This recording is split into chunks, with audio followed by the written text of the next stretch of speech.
안녕하세요, 여러분. 잼난 드라마입니다. 요즘 갈수록 더 재밌어지고 다음 회가 기다려지는 드라마 아너, 그녀들의 법정. 다들 재밌게 보고 계신가요?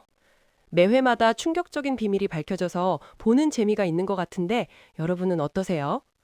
오늘은 아너가 여기까지 어떻게 달려왔는지 빠르게 정리하고 7회에서 터질 폭풍 전개를 제 예상으로 한번 그려보려고 합니다. 일단 7회 예고를 보면요. 윤나영이 드디어 움직이기 시작합니다. 말 그대로 선빵을 준비하는 느낌입니다. 초록 후드의 정체는 드러났고 노트북은 흔들리고 있고 커넥트 라인은 이제 단순한 사건이 아니라 검경을 넘어선 구조적인 문제로 번지고 있습니다. 그리고 무엇보다 소름이었던 그 한 줄. 박재열이 황현진을 향해 던진 말이죠. 네가 살인미수범이라는 걸 남편이 알면 어떻게 될까? 7화의 공기가 완전히 달라졌습니다. 이제 이 싸움은 단순한 과거 청산이 아니라 각자의 삶을 무너뜨릴 수도 있는 전쟁이 됐습니다.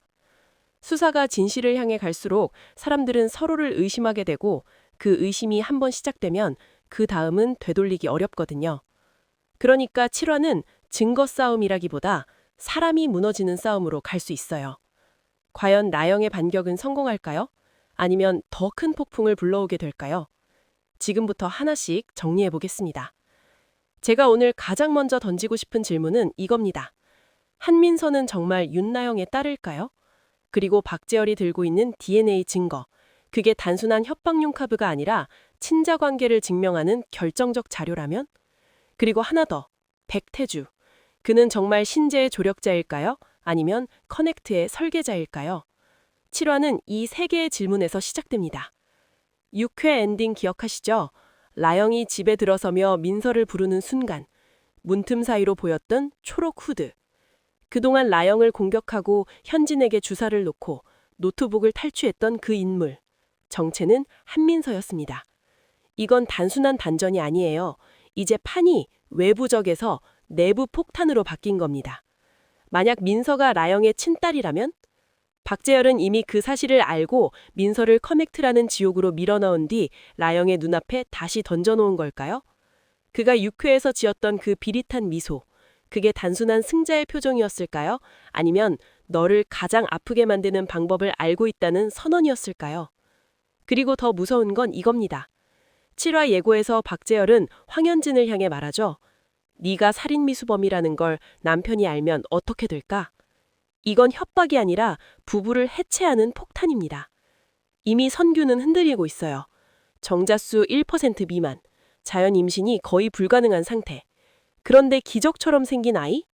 만약 그 아이가 준혁의 아이일 가능성이 커지면 7화는 단순한 수사 드라마가 아니라 가정붕괴 드라마로 확장됩니다. 그리고 경찰 내부, 김승진, 전화기 2개. 이건 거의 자백이었습니다. 조유정 녹취에서 경찰이 앱을 깔아줬다는 말, 노트북 회수 움직임. 이제 커넥트는 확실히 검경 유착 구조입니다. 문제는 여기서 끝이 아니라는 거예요. 여기서 한 가지 더. 승진이 단독 범죄자면 이야기가 좀 쉬워져요. 근데 이 드라마는 그런 식으로 절대 안 끝내겠죠. 승진은 실행자고 그 위에 보호막이 있는 느낌이 강해요. 그래서 박재열이 그렇게 대놓고 까부는 것도 뒤에 더 큰 권력이 있다는 뜻일 수 있어요.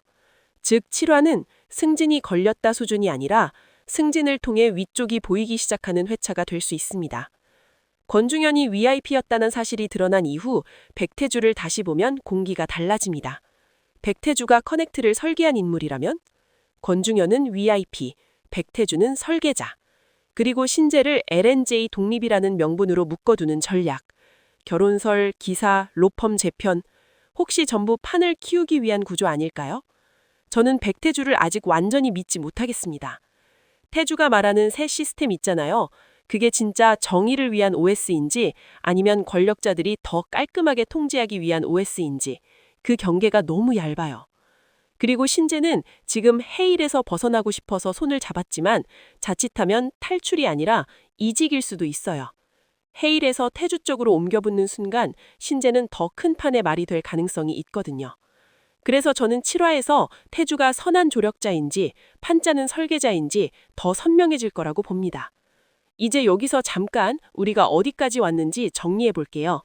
20년 전 라영, 현진, 신재는 박주환이라는 남자에게 인생이 무너질 뻔했고 그를 역사 속에 묻었다고 믿었습니다. 하지만 박주환은 박재열이라는 이름으로 돌아왔죠. 기억만심이라는 가면을 쓰고 법이라는 무기를 쥐고 20년을 준비해서 그리고 가장 잔인한 설계, 마영의 남편 선규에게 재수사를 맡긴 것입니다. 사랑하는 사람의 손으로 과거를 해부하게 만드는 악마적인 판작이었습니다. 6회에서 박재열이 라영에게 사과하면 용서해주겠다고 말하는 장면. 이 인물은 반성하지 않습니다. 계산만 합니다. 그리고 진짜 폭탄, 라영의 상자에서 나온 베넷 저고리. 그 장면 저는 전율이 돋았습니다. 라영은 아이가 없었다고 믿고 20년을 살았죠. 하지만 만약 부모가 사산이라 거짓말했다면? 아이는 보육원으로 보내졌고 라영은 진실을 모르고 살아온 거라면? 그 아이가 민서라면? 민서의 배경, 가정폭력, 부모 사망, 연고 없음. 이건 설정이 아니라 복선처럼 느껴집니다. 그리고 7화에서 라영이 민서의 흉터를 보는 순간, 기억 속 장면과 겹쳐진다면? 라영이 민서를 증거로 보면 민서는 또 상처를 받습니다. 라영이 민서를 딸로 보면 라영은 모든 걸 잃을 수도 있어요. 그리고 박재열은 그 둘 중 어떤 선택이든 라영이 고통받게 만들 준비가 되어 있습니다. 저는 7화에서 라영이 제일 처음 겪을 감정이 확신이 아니라 부정일 거라고 봅니다. 사람이 너무 큰 진실을 마주치면 바로 받아들이지 못하고 먼저 아니겠지부터 나오잖아요. 근데 그 아니겠지를 기다리고 있다가 한 방에 맞아로 바꿔버리면 그때 라영은 존재 자체가 흔들리는 거예요. 저는 이런 그림을 상상합니다.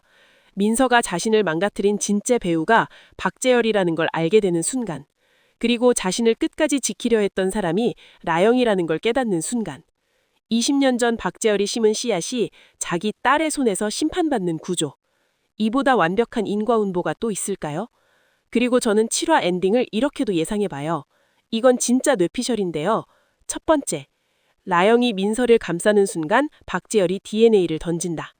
두 번째, 민서가 먼저 나 누구야? 를 터뜨리면서 라영이 멈춘다. 세 번째, 노트북이 외부로 새어나갈 뻔하고 승진이 그걸 막으려 더 큰 일을 벌인다. 어떤 엔딩이든 공통점은 하나예요. 7화는 수삽이 아니라 폭발의 시작입니다. 여러분은 어떻게 보세요?